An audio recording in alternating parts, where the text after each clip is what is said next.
Hindi bibigyan ng special treatment ang mga presidential appointee na hihingi ng clearance mula sa Office of the Ombudsman.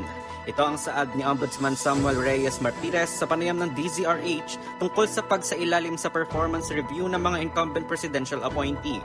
Kailangan nilang kumuha ng clearance mula sa Civil Service Commission, NBI, Office of the Ombudsman at Sandigan Bayan at kailangan itong maisumite sa loob lamang ng 30 araw.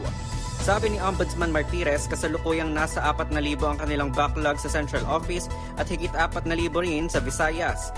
Pinakamaagaan niyang araw para makuha ang clearance sa mga appointee ay sa buwan pa ng Abril, isang buwan makalipas ang palugit na ibinigay ng PMS.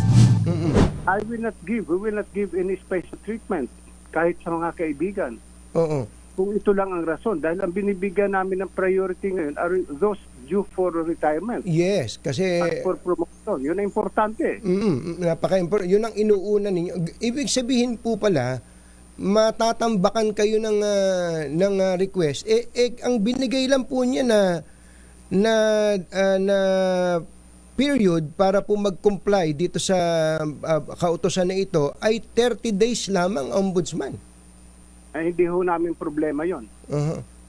Hindi ho namin problema yon. Problema ho yun ng mga appointee at saka ng PMS. That's not our problem. Oo. We cannot force ourselves to issue clearances para lang sa requirement na ito. We will not do that.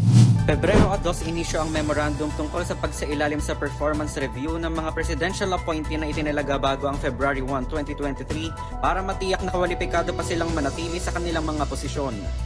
Walang nabanggit sa nasabing memo kung anong mangyayari sakaling hindi makapagsumite sa takdang oras sa mga appointee, bagay na ipinagtataka rin ni Ombudsman Martirez.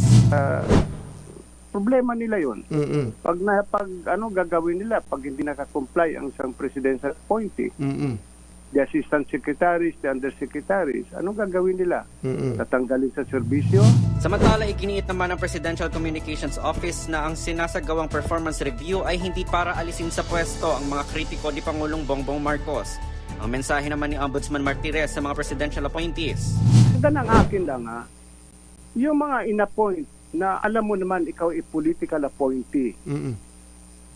Huwag mo nang pahirapan ng boss mo. Oo. Mag-resign ka na. Mag-resign ka na. Keep it up. Now, on the part of the PMS o Malacanang or ng mga department heads, ay palitan na nila, mag-recommend sila ng kapalit. Kasi madali lang naman yan eh.